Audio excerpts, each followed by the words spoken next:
Welcome to How Not to DM. I'm your host, Derek. Thanks for joining me on my quest to interview the very best dungeon masters on this plane of existence. Today I've got some awesome guests, Benjamin and Dane from the show Dispel Magic. Let's start off with Dane. Dane, please introduce yourself to the people. Tell us a little bit about how you got into tabletops and anything interesting about yourself. Oh, sure. Thanks for having us on, Derek. My name's Dane. I'm an improviser, a voice actor, and a dungeon master. I've been playing RPGs, like at least 5e RPGs, not just made up with my friends, for like, I'd say 10 years now, probably. I've had other podcasts, but now I'm doing this one with Benjamin, and we're talking through spells. But my main goal is to become a voice actor. So everyone listen for me. Thank you. And how about you, Benjamin? My name's Benjamin Huffman. I'm a game designer and podcaster by night and a therapist by day. I got my start in TTRPGs, I think sometime around 10 years old, very close to 10 years old, which was 29 years ago now. So, I got my start then, and I was hacking the game within the first year or two. So, pretty much for as long as I've been playing TTRPGs, I've been designing for them and hacking them. Let's talk about running games then. Benjamin first here. How did you eventually go from, hacking the game to saying, hey, I'm actually going to start running games? And do you kind of remember what the first system you ran was and how it went for you? I'm actually going to answer about the first two games, because the first game I ever started running was D&D, and that was because the way I got into D&D was nobody introduced me to it. My uncle thought he was buying me a board game. It was called First Quest. My uncle thought he was buying me a board game and got me a box set of D&D called First Quest. And that is a box set that came with like kind of quick start rules for AD&D, I think.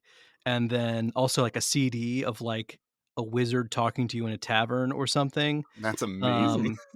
It was really amazing. So like there were like prompts as you were going through the adventure of like, play this track now. So the DM didn't have to do character voices because they had a professional voice actor do all that. So I was running D&D. I was running games basically from the start. I started as a dungeon master instead of I didn't become a player till like probably months or years after I started playing D&D.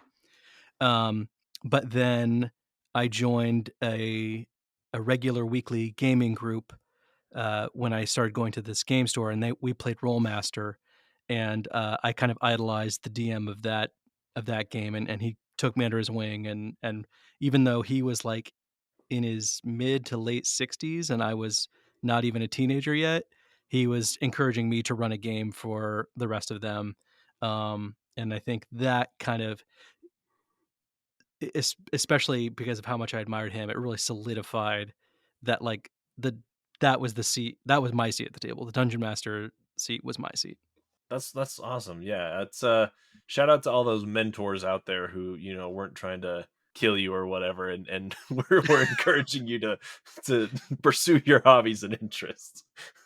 I mean, in the game, not actually. Well, sorry, or in real life. I'm glad he didn't try to kill me in real life too. So yes, that's a good thing. All right, how about you, Dane? Do you remember your first time behind the screen? I started running games. So I was playing with Benjamin and our D&D group for maybe 2 years, but we were playing every other week, maybe once a month, and I was not getting the rules. I was very bad. What were you playing? I was a bard. I was a tiefling bard, and who was a failed stand-up comedian, who never told any jokes, never tried to tell jokes. And it was a bad character, and I don't remember its name. But what ended up happening is I worked in the fishing industry in Alaska for a summer. And I was working 16-hour days, and I just downloaded all of Critical Role. And I listened to maybe 4 episodes of Critical Role a day. Were you Uh, processing or were you doing other stuff? I was a Like baker. the It's bake? a long story. I was baking for the processors in Alaska, but it was like a 5E intensive for me because I for a month only listened to 2 months only listened to Critical Role pretty much to get me through that experience. And when I came back, I was like, I understand the rules now. I think I could probably do this. So I started a homebrew campaign with a group, and then I started the Ghosts of Saltmarsh like maybe 2 months after that. And those two groups are still going to this day. So that's about three, Nice. 4 years, right before the demic hit. And yeah, so behind behind the screen, that was my first like really successful game. I think. Nice. Yeah. Was it in Ketchikan or was it somewhere else? The baking. Naknek, Naknek, right okay. next to King Salmon, Alaska, which is Mm, about an hour outside of Anchorage by plane. okay. Just so everyone my knows.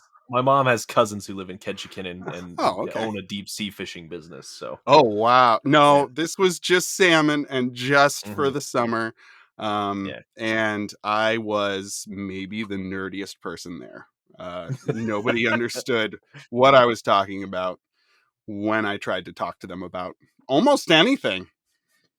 Oh geez. Well, at least you had Matt And Mercer's that still sultry remains true to dulcet this tones. day. That is true to this day. I try and communicate and just blank faces a lot of times. Just, Mm. oh boy.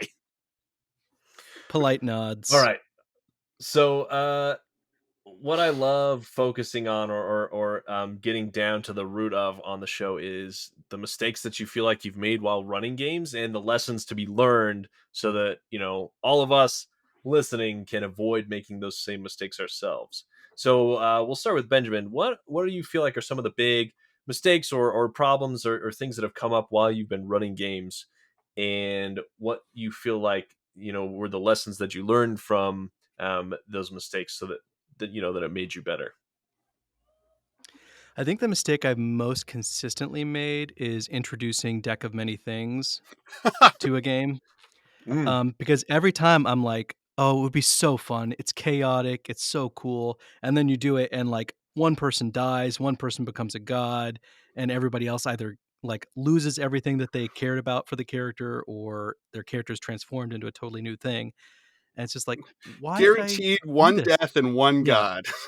At Why least. do I keep doing this to myself? Um How many times have you done this to yourself?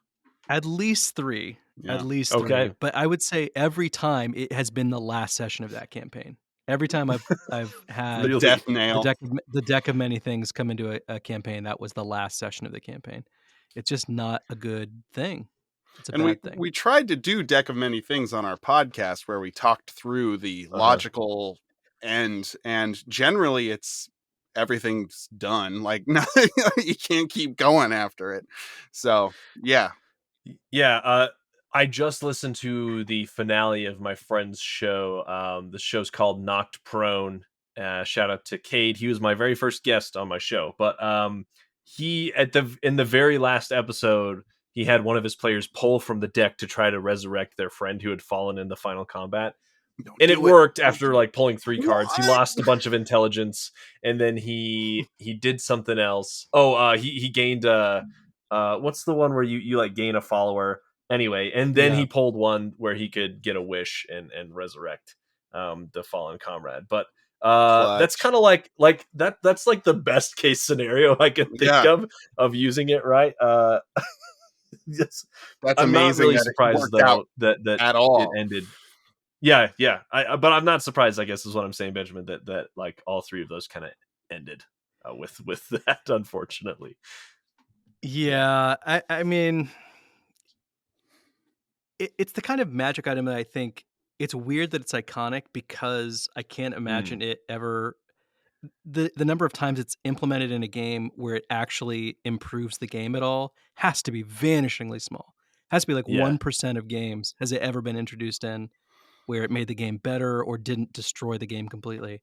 Well, it's the So forbidden fruit. It's the thing that everyone says don't do. So you gotta The try red it at button least Yeah. to once. not It's touch. the red Yeah. button. Yeah. Touch the red button. Yeah, It's so pretty. that'd be interesting to do a poll sometime, or like somehow gather some information from people and see if that rings true. Like if it really is that universal of a poor experience. No, the temptation is so strong to introduce it that eventually I just created my own deck of many things that wasn't going to ruin every game and started running with that. So Classic go. Benjamin. It doesn't Yeah. work. I'll make it work my way. All right, yeah, Dane, how about you? I'd say the classic over preparing.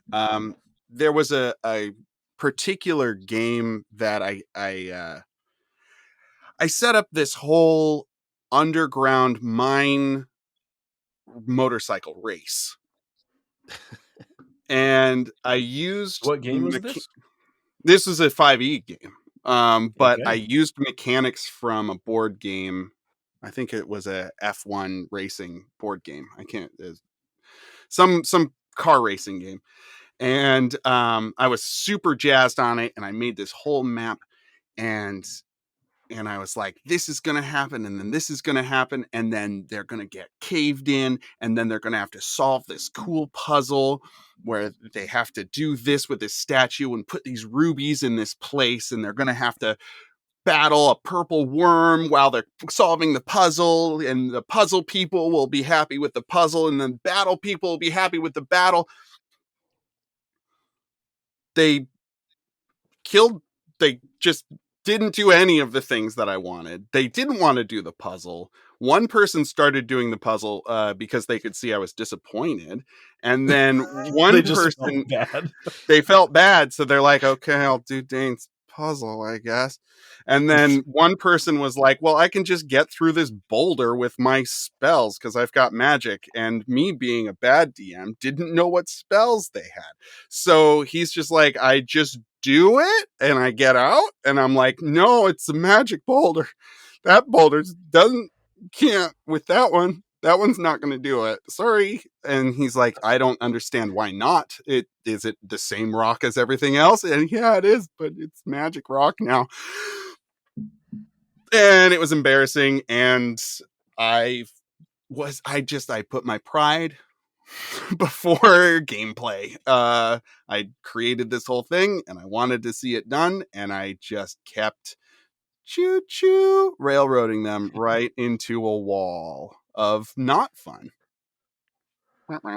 So yeah, I mean, that's what I learned. We've all been there. We've all created that magic boulder here and there, at least can't once. go under like it. You can't go around it. You're gonna have to solve my contrived puzzle to get through it. Yeah. It's a classic. It's a classic thing, right? Because you worked so hard on whatever it was, you want them to engage with it. So, but yeah. Have you since what have you done to like avoid that in the future? Like what have you done? Well, I've watched a lot of videos on it. I've listened to your podcast. I've talked to many DMs, including that guy Benjamin Huffman I've talked about earlier. And save it for later. If you've made it, it doesn't go bad, right? Yeah, you can quantum. It's the quantum encounter. It like if it didn't happen then, it's going to happen in the future. It's like no matter what, you didn't avoid it. It's just coming back. Just put it different in a different situation, and everybody's gonna probably like it better. I think it's a valuable lesson to be learned, certainly from both of you. I'm interested in this homebrew deck though, Benjamin. Have you sold it anywhere, or is it just purely like for your own use? It's purely for my own use. My Google Drive is an absolute like nightmare labyrinth of like half finished game design things. So like I don't know if I could find it. It Fair. played fine, but also I used a lot. I was using like homebrew rest mechanics that I think it might have interacted with too. So I don't know You'd have to rejigger it. Yeah, I'm not even sure like how if I were able to put it out what state it would be in or how useful it would be to people right off the bat. About 8 Mm. years ago, Benjamin and I were in a alt nerdative rock band that I played tuba in, and he was the singer for. And he Is this a found ska band? No. What do you wait, hold on a sec. Why did you say as if it were even possible that you could describe what we did as ska? I mean, because I was the tuba, like, horns. I was the Yeah, horns. no. tuba. It was alt nerdative is what we called it, and that's I think as close as you're gonna get to it. It was kind of I rock, played kind of alt. trumpet. I played trumpet in it too, and rock plus. Okay, but it was not ska. I guess I wouldn't call Cake ska, and Cake has trumpet in it. Okay, yes, So there you Okay, go. fair enough. But just the depths of his Google Drive, he like just randomly found some old recordings in that drive just the other day. So the treasures. Patreon Ooh, content for Yeah, Dispel Magic. that's true. It's true. Yes, there are lots of hidden treasures in my drive. That would actually be you could probably write a good adventure around just like getting lost in your Google Drive. journeying through my Google Drive and finding like audio files from 10 years ago. That'd be a funny And like solo RPG that you could Yeah. write. Oh, yes, that'd be very good. That is actually a really good idea. creative journaling. Yeah, Oh, no man. more journaling solo RPGs. Now we're doing explore your own Google Drive or cloud. Yeah, mine. I think I have like 7 Google accounts, so I can't even imagine what it would be Oh like to my go through all god. of them. Yeah. You have to hopscotch across them, get the clues from one that are pertinent to Yes, the other exactly. one. Oh Yeah. my god. Like those people who do the Wikipedia searches to try to get from one page to another page in We like the must go shortest amount deeper. of time. One more account deeper. The link is somewhere in here. I just know it. What about really good memories, fun memories, happy, emotional, meaningful from your games Yeah. that you can think of that maybe because of good decisions on your behalf, or maybe despite of good or bad decisions, that have happened? I mean, I'm an improviser, so the good old yes and, right? So the players will tell you what they want to do. Once I kind of let go of my preconceived notions and I was like, this is how we're going to start. I'm setting the tone. And then this is where I want us to end up eventually. And I'd love to have some of these things in there somewhere and let them kind of like come up.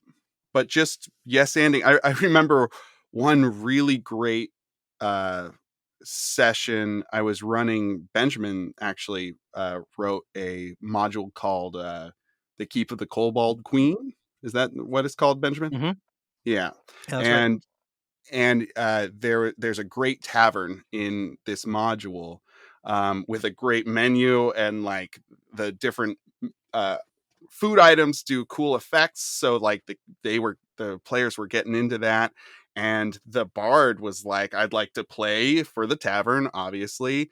And he rolled a natural 20 and and like the other players like started throwing in the things that they were doing to really rouse the whole tavern. And like I remember us all laughing till crying because of like the hijinks around the food and the music and the whole tavern. Like I lived that tavern. Like it still lives within me because of how much fun we had. And it was just because we yes anded it. It was just like, yeah, and now I play this, or yes, and then I use prestidigitation to create lights and all that jazz. So yes anding real hard and making sure that everybody's on board for that, where you're like, hey, we're all going to contribute to this, feel free to throw stuff in, and we'll have some fun. And how about you, Benjamin? Any really fun or interesting or awesome memories from games that you've run you want to share?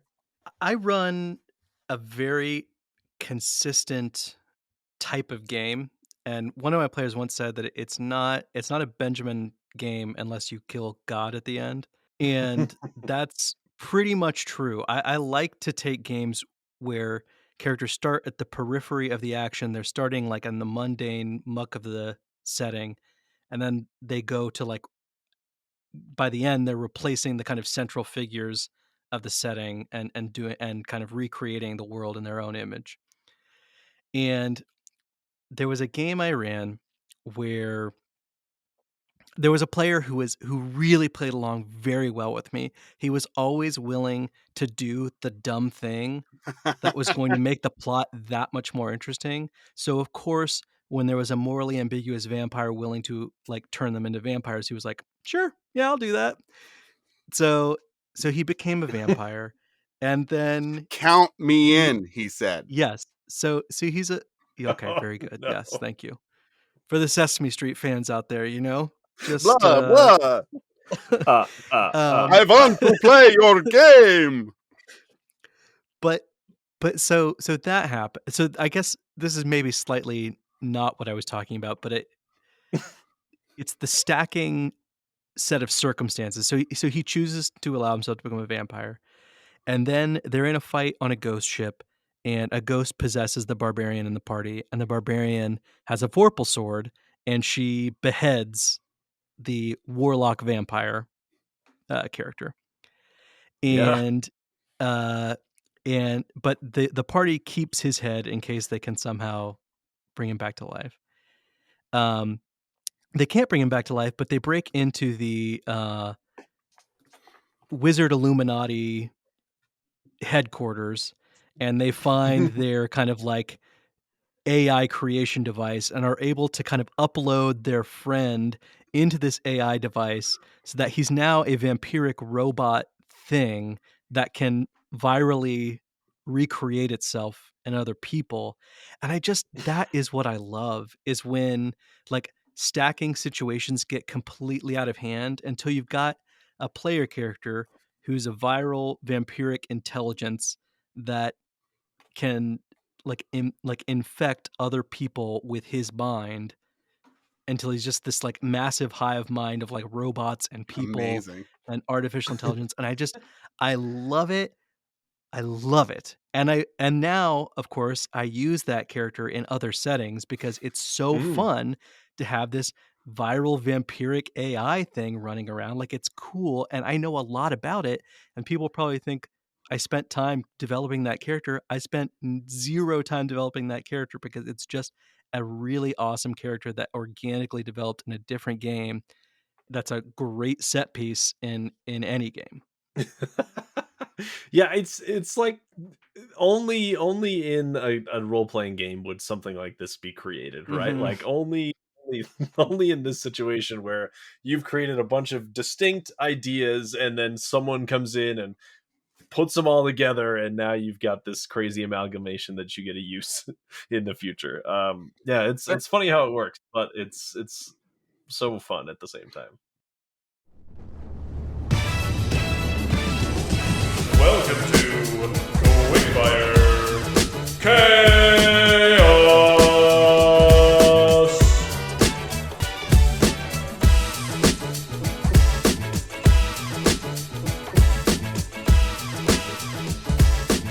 This week on Quickfire Chaos, Dane and Benjamin and I are going to do the tried and true. We're going to roll some D100s on some random tables I got from the internet, and we're going to create a scenario to roleplay together.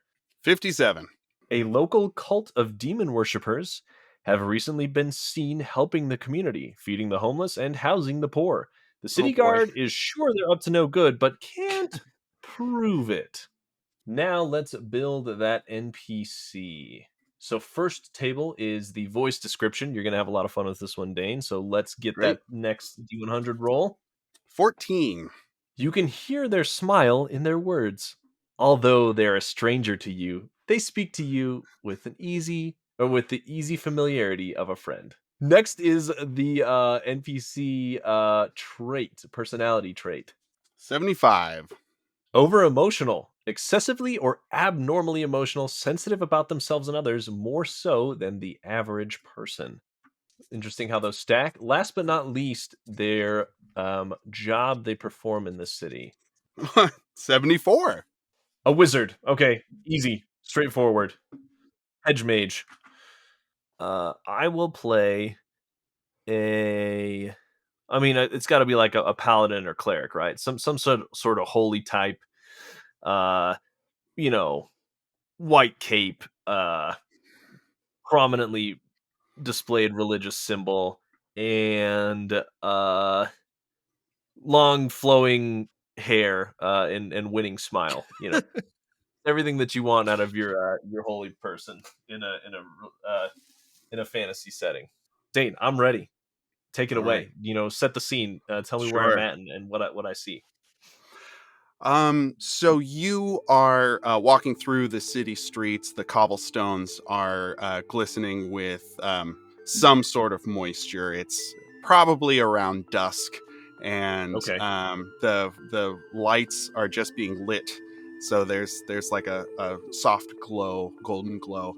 And as you're going down the streets, you see a sign that says "Free potions this way," pointing to a rickety staircase, like stone broken up stone staircase going down to like a sub basement of a building. Like someone's cellar. Yeah. Okay. And it's Okay. got some lights. It's got some blue and green lights, like kind of like flashing behind the small window. And well, I'll railroad you into going down those steps. Yeah. Free potions. What adventure wouldn't want that? As you open the door, creaks open. Right, you see a cramped, musty space, stacked shelves full of jars and dried things hanging from the ceiling, and behind a small desk stacked with papers, you see a youngish wizard. Like, this place seems to have like too many things for somebody this age. And they've got Benjamin. I'm putting you in here. They've got a cat on their shoulder, tabby cat on their shoulder, and he's just going at it with a mortar and pestle. He's got the classic peaked hat that's just bent over right at the tip, right? Oh yeah.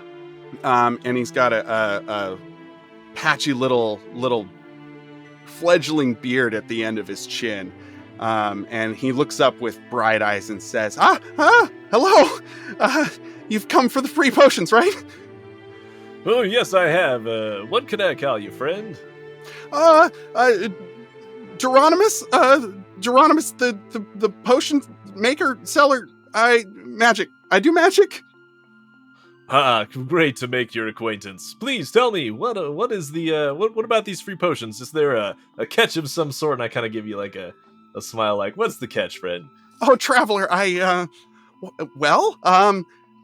there is no catch. You don't have to do anything. What is your name, if you don't mind me asking? Yes, I'm sorry. I should have introduced myself. My name is Turville. Did you say turtle? Turville with a kind of v right. noise. Yes, I'm so sorry. Turville. I'm so It's sorry. okay. I got that wrong. I've I'm been so called sorry. much worse. Turville, right? And Yes, he looks at the cat and he's like, "Did I say that right? Did I say it okay?" No. Anyway, yeah. So, Turville, thanks for coming in. It's great. Did you speak audibly to your cat? Like you said that out loud? Yeah. Just want to make sure I know what's going on here. Okay. Okay, All so right. so if that happened, then in addition to saying no, I batted his chin towards like looking back at Turville instead of at me. Well, Okay. Okay. So, Turville, free potions, like it says. I'm a man of my word. I'm just really trying to get my product out there. But there is a little favor, if you're interested, that would really help us. I mean, me out. It would help me and just me out. Yes, of course. I don't see why not. I feel like proper exchange of goods for services seems, quite appropriate in this situation. I wouldn't expect you to just give me your potions for free. What sort of potions are they, by the way, if I may ask? Oh, I got anything you want. Yeah, yes. Spider climb, healing, giant strength, one that makes you puke gold. That's enough. Nope, that's enough. Oh, anyway, hi. Well, does that sound okay? The assortment. Yes. Incredible. Perhaps I will do what you need done first, and then I might select some potions if my services are to your liking. What do you have in mind? What can I do for you, friend? At this, his eyes go wide, like he completely forgot what he was about to say, and he says, "Can you excuse me for a second, please?" And Yes, he's going to course. turn around and turn to the cat and say, You need me to send him to the cult, right? You need me Burn the orphanage to the ground. He's got to do the whole orphanage. The last time that didn't work out really great when we burned the last orphanage. Then we try again. Okay. Failure is just an opportunity for future success. Listen, when I took over your potion shop when you turned yourself into a cat, I thought I was gonna be a wizard, but a powerful, good wizard. But you've been making me do all these awful things. These orphans are going to grow up to be bad people. You don't want more bad people, do you? He doesn't want more bad people. He's a paladin and a cleric. Look at the hair. He's something kind of holy. He does have really holy hair. Yes. You don't get that kind of hair without a lot of product or God's help. So he's gonna tell him that the orphans are bad, all bad apples. One bad apple will spoil the bunch. You can even say that. He's gonna whip around and with a big smile on his face. I'm looking at something on a shelf, just kind of like dusting it a little bit, just No, like, don't touch that! No! like I'm not listening. No, put that back, please. Yeah, sorry, Geronimus. Didn't mean to. He's gonna absent-mindedly just pluck at what little chin hair he has, and he's gonna say, "There is a place that houses some very bad apples, and it's not an orchard place. It's a place with people in it, and don't call it an orphanage. It's not any other place. Don't say the word. It's not. So, there's a place with some bad apples, you said, and it's but not an people, orchard. Definitively, they're small future people. Criminals. They're criminals that'll happen. They're criminals that haven't crimed yet. And we ask him if it would be better to prevent a crime or to catch a criminal after they've already committed the act. In your opinion, if you knew someone was going to do something bad, would it be better to stop them before they did the bad thing, or would you let them do the bad thing and then stop them? Some sort of a pre-crime initiative is what you're talking about. Yeah, I would say, like, if your cogs were moving and you were cruising down the street,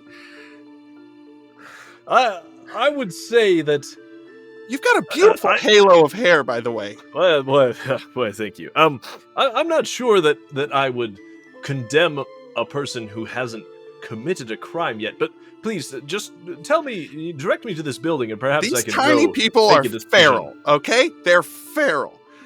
One might be named Colin. Anyway, you need to go. They're giving out food to people willy-nilly, left and right. I mean, that's a good thing. It's tainted food. It's bad. Don't let them do it. But you need to burn it down. You need to burn down the orphanage. I mean, the building. Oh, no. I'm Dear God, afraid did I you have just to let you go. No. did you just ask me to burn down? Who are you talking to, by the way? What is going on here? No one. I'm No one. I'm not talking to anyone. I'm I'm definitely very not. concerned. I'm definitely not talking to my manipulative old master who turned himself into a cat and is living on my shoulder. Help me, please. Help I me. think at this point, You're I'd probably extremely draw bad a at this. sword and like cast like detect good and evil or something, or like turn undead or what. I don't know. This probably escalates right now. I'm not gonna make you play out the battle, but this is about how I expected this to go. Just completely off the rails. Amazing. Yeah. Well done, both of you. And a round of applause for Benjamin, who Yes, the just orphans really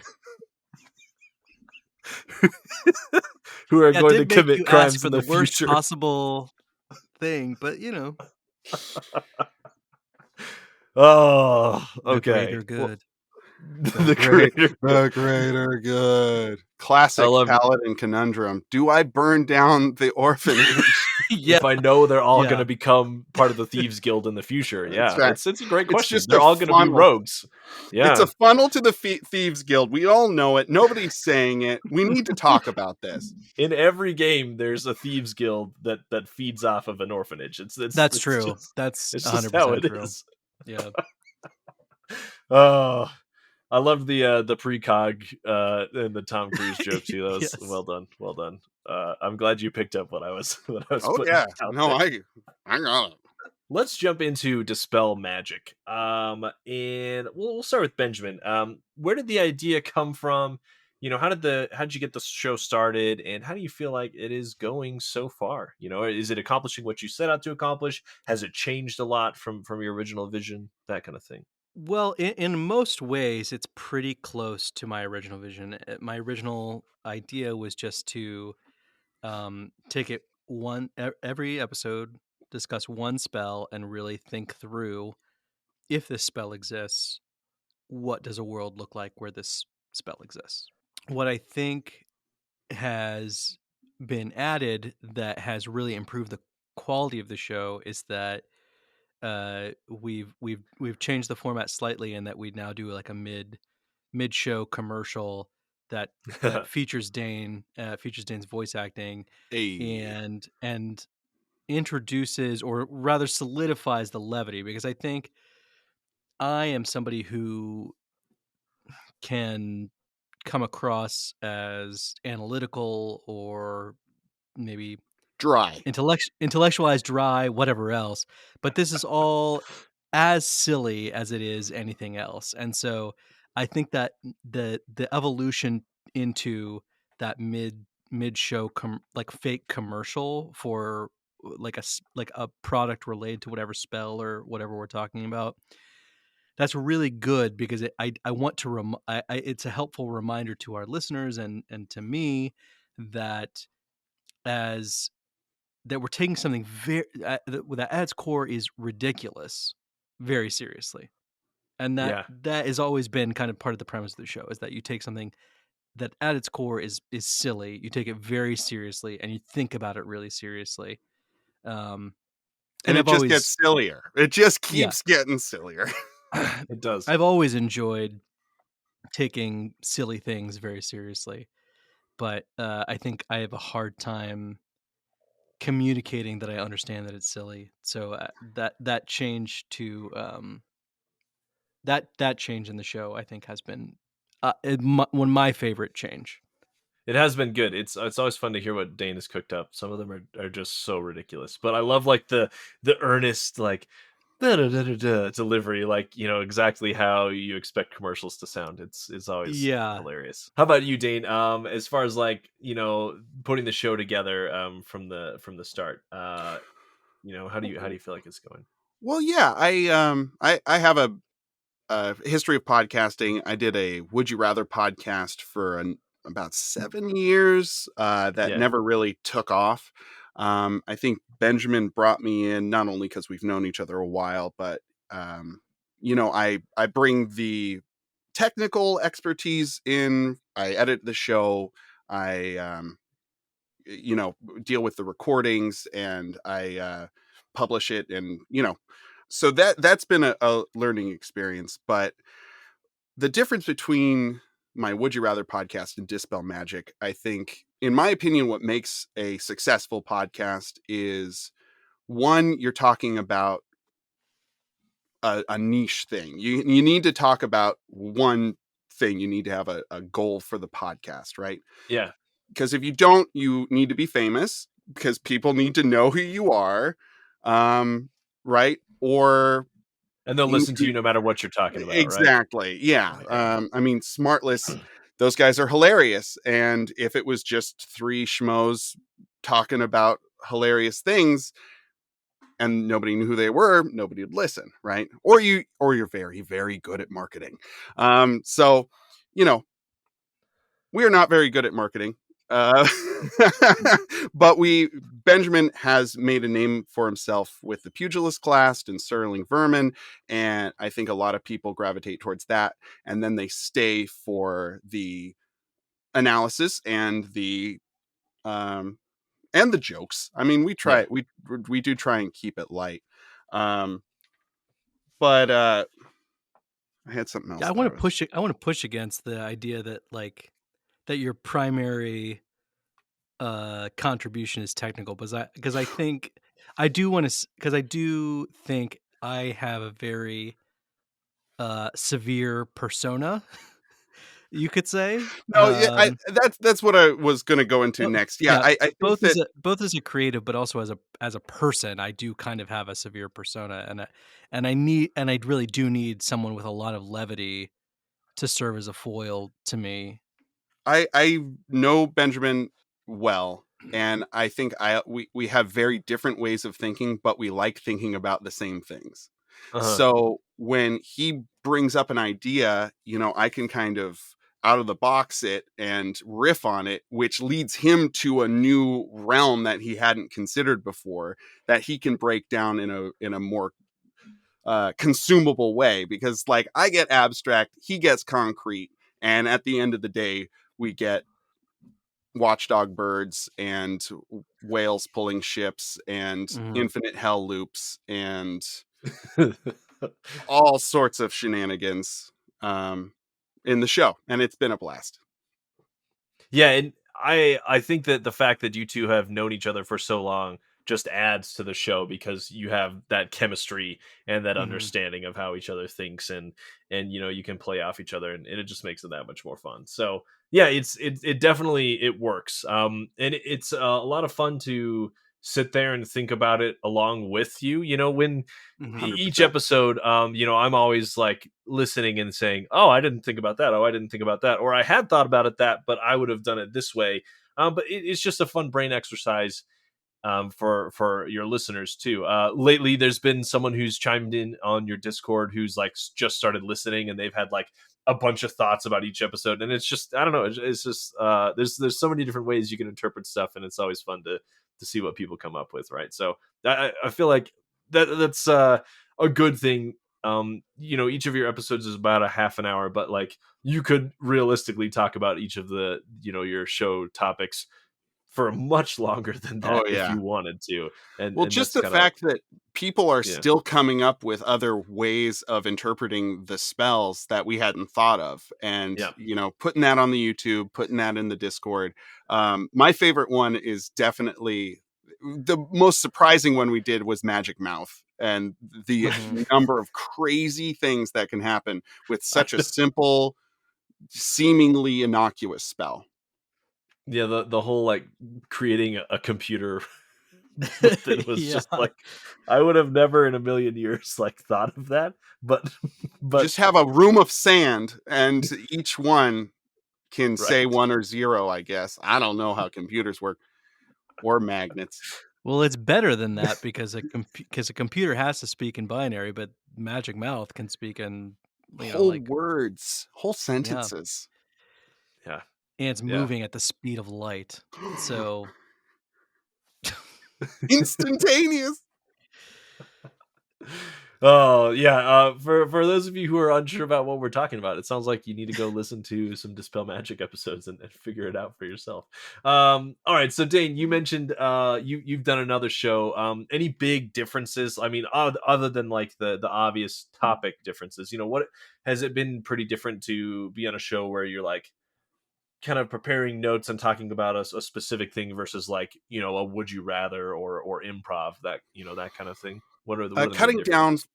cutting down for content has been Mm. something big. Really thinking critically about what needs to stay and what can't. Like they talk about killing your darlings, right? Like, oh, that was a great joke, or oh, that was a great aside. But it's really important to us to keep the show in a digestible format. So 30 minutes is as our target goal. And if it's too much more than that, we've hummed and hawed, like, do we want to do 2 episodes with this? Do we want to, like, what can we cut? And so really thinking critically about the content has been an interesting exercise. And the Would You Rather show went for an hour and a half with me and two Oh friends wow. just nannering on endlessly, and it was interminable. So nobody look up bubbling questions. It's a weird show. And Benjamin, I'm interested from a designer standpoint. I'm Mhm. assuming like this was the kind of thinking you were doing all the time anyway. And it just seemed like a fun thing or an obvious choice for the show. But yeah, like using your game designer background and your like ability to break down stuff and think about all of the ways in which it could go terribly wrong or terribly off the rails that someone might set. How do you feel like that kind of thing helps when you're prepping the show? And then on the inverse, how does making the show help improve your game design? The big impetus for me to do the show, or the thing that I thought would be interesting about the show, is that I figured we'd primarily be talking about spells that everybody thought were like trap spells that like you should never take because they'd be useless. Mm, Um, and I think that's largely true. I mean, like Magic Mouth, like we've been talking about, is a perfect example of like a spell that seems like super niche, but then if you actually think through any of the world building implications of it, it's like, no, everybody would learn this spell because it's got crazy utility. I think part of it was about approaching a game orthogonally, like not approaching D&D from the perspective of an adventure simulation, but right. but sort of looking at it at a different angle and saying, okay, so Magic Mouth, the spell, exists in this world. Uh-huh. What are all the people, would be most of the people who are not adventuring? What are they using the spell to do? Yeah, the mundane, Um, right? The exactly, everyday. Yeah, right. yeah. Because there must be a lot of people who are not adventuring who know this spell. So then, what did they do with it? I mean, the way that I guess I thought of that was that I thought a lot of Dungeons and Dragons set like the game design kind of impetus for that was that a lot of Dungeons and Dragons settings don't make any sense if you think about them from the perspective of the things that exist in them. Yeah. And so I wanted to think of what would a setting look like if you took all of the different parts of D&D literally and assumed they were true and real. What would a setting that emerged from that look like? And that's sort of the thesis statement of the show is if we take the magic of D&D seriously, what does the end result look like? It doesn't look like anything that currently What'll exists. happen? Um, but and that's part of like was talking about. That's part of my severe kind of persona is that like I just that's how I what I do. But yeah, so that's sort of how my background as a game designer informed my approach to Dispel Magic is that I was really interested in seeing like if we take the game mechanics as literally definitive of reality, what then does reality look like? Because I think a lot of people instead approach it as there's reality and then there's also these things that exist in it. Whereas I Yeah. wanted to approach it from the other end of, if all these things exist, then what does it look like? So that would be how I approached Dispel Magic from a game designer perspective. If we're Mhm. thinking about how Dispel Magic has influenced me as a game designer, I think it has pushed me further away from the idea of games as simulation. D&D has this sort of vague attempt at simulating some kind of reality Uh-huh. instead of a genre. Like it's not there are some games that are basically physics engines, and there are some games that are emulating a genre. And I think probably, at least for my mind, games that attempt to be physics engines don't work, because it becomes this recursive loop of, like, every time you introduce a spell like Magic Mouth, you've so fundamentally changed what is possible in that world, that how do you ever reconcile what you wanted versus the effect you introduced? Whereas genre-based games, and when I'm talking about genre-based games, I'm thinking like Powered by the Apocalypse games or Forged in the Dark games would be some examples. Mhm. Those are games where the game mechanics are derived from the setting rather than the game mechanics kind of supposed to be emulating the setting. Yeah, it's very interesting. I occasionally, as a DM, would sit and like think about the implications of certain spells and use them to solve problems in my worlds. Mhm. Like banking, for instance. It's like, am I going to make my players carry around 50,000 gold pieces, or am I going to find a Right. way where they can access it from like any major city where there's some shared demi Right. plane where they can all they can like their stuff is stored in some other place, and it's easy to access. And that's just like one example of like the way I was thinking about it. And so that's probably why Dispel Magic like scratched that certain itch in my brain. It's like, Mhm. ooh, this two other people want to talk about like weird ways to use spells, and Yeah. I also want to talk about that. And so it's been fun to be along for the ride for sure. But it's yeah, it's good to hear that it's kind of changed the way you've thought about things as well. Going through the show, I think what surprised both of us is how exponentially these things stack. Yeah. So when we take things to their logical conclusion and then incorporate the other things that have been taken to their logical conclusion, the existence of this world is preposterous. and You're right. and Yeah. It like becomes a just super science setting. Like, I mean, it it- the if technology gets to a point, like a certain point, it's indistinguishable from magic, and we're kind of doing that backwards, where Right. the magic Mhm. is making it so anything anything is really possible.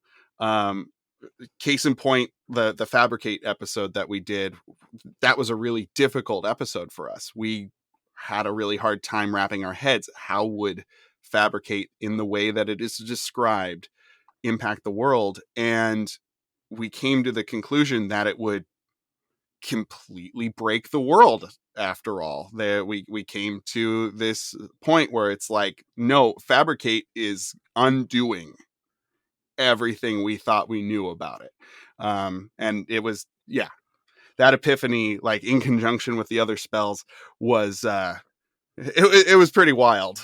So yeah, just the game of Dungeons and Dragons is becoming more and more laughable to us as we play, as we record these episodes. And, well, and I don't want to say just laughable. It's also like, it's also, to me, it's that there are so many more interesting settings to be playing in.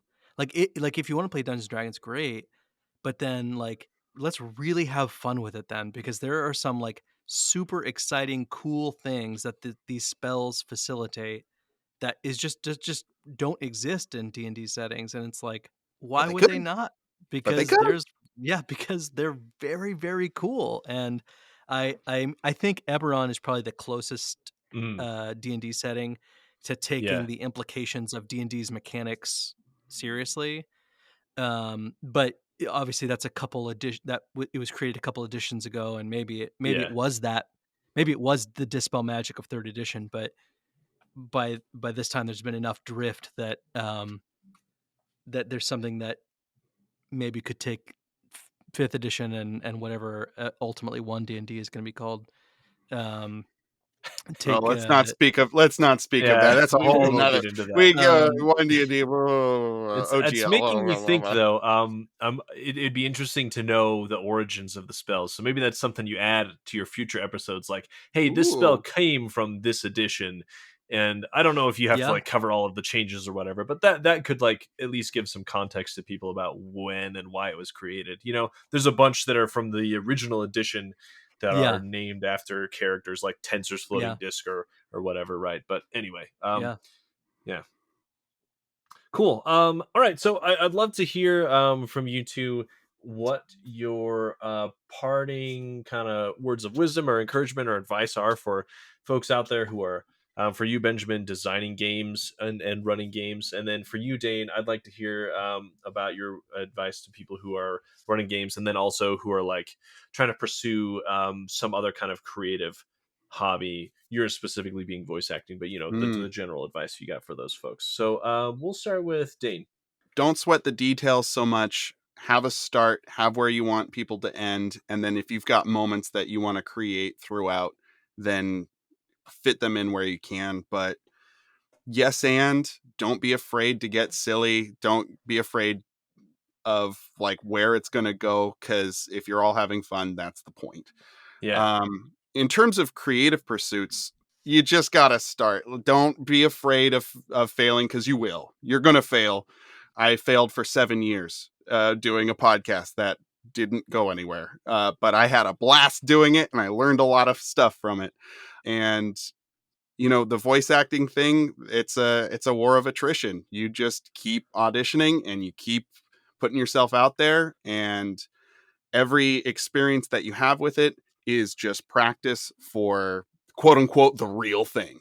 Yeah. Right. And the real thing is living life and doing it. So don't keep waiting. Start it now. You'll get better eventually. I like it. And Benjamin, how about you? People who are running games and then also trying to get into game design or designing, you know, actively. Yeah, I would say, but honestly, I'm surprised to hear how similar Jane and I's answers to this question are. I shudder to think the implications of that. Gotcha. But I would say in both cases the answer is very similar, which is just to make mistakes, just to intentionally make mistakes, and you know, I'm somebody who, for some reason, as I'm getting older, relies more and more on stories to kind of make sense of the world, and a story I think of often is of a pottery class where the class is divided into half, and one half is supposed to just study study techniques and the most technical details of how to make the best pot ever, but they can't ever practice. They just, that's all they do all semester long, is study the best techniques. And at the end, they make one pot, and that's what they turn in. And then the other half of the class is not allowed to study at all. They just make pots all semester long, and then at the end, they make one pot to turn in. And obviously, the people who make pots all semester long are the people who are going to turn in the better pots. Yep. And that's true of DMing, and that's true of game design, and that's true of literally everything I can think of. Both of those things, and many other things also, the vulnerability of risking failure is what's going to make you better. You're not going to get better from the safety of study. You're not going to get better from the safety of good advice. You're going to get better because you risked maybe looking foolish or silly. And maybe you do look foolish or silly, but in the end, you do get better. I look foolish and silly all the time, and sometimes I even try to do that.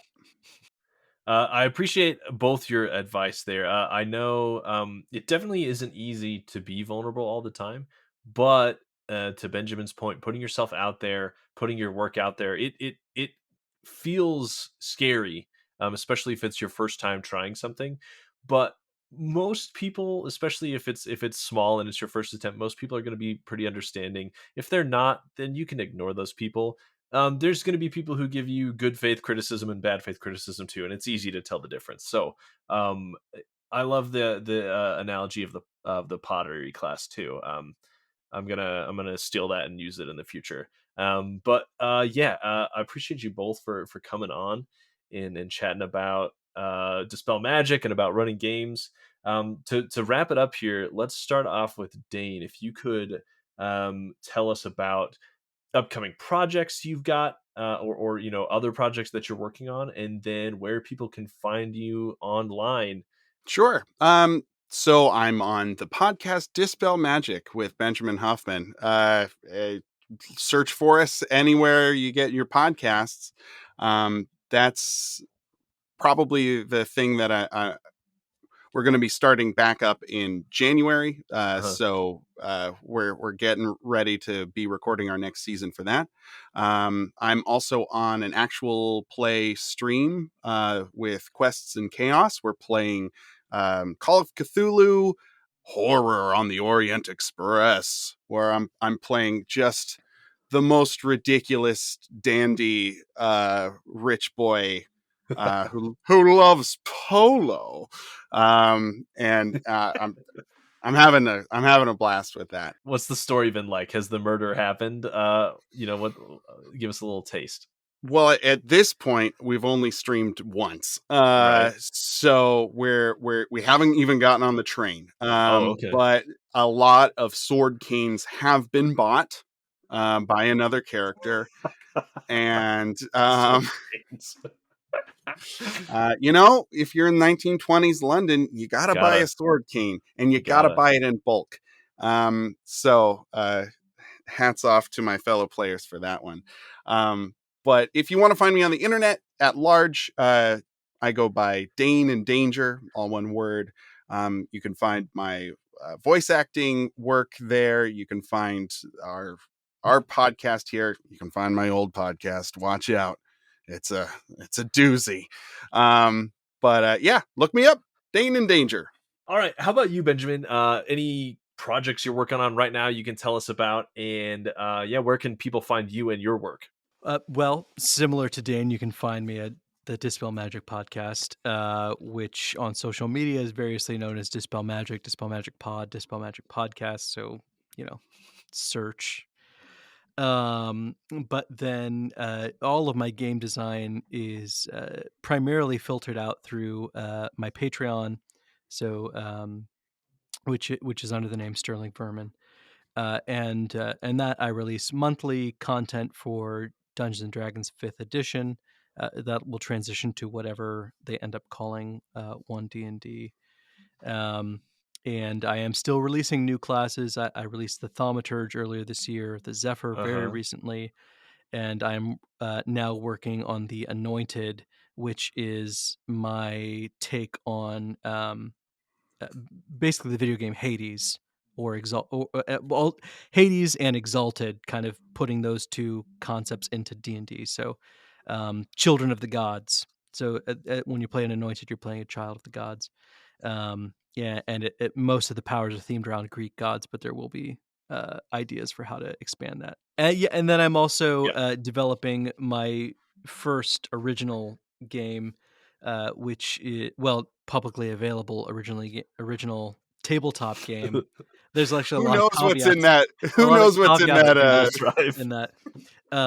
But Abracadabrant Buster Core, which is Forged in the Dark game that's kind of lighthearted fantasy meets Ghostbusters meets Bee and Puppy Cat.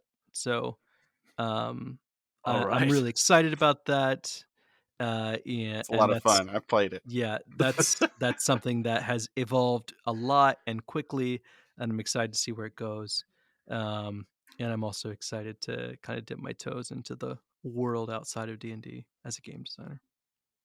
Yeah, I'm sure they will welcome you with open arms. game designers typically very friendly, very warm and welcoming folks. So That's been my experience. most of the guests I've had have been pretty good. So, all right. Well, thank you too so much for coming on to How Not to DM, chatting about Dispel Magic, chatting about your other projects and stuff.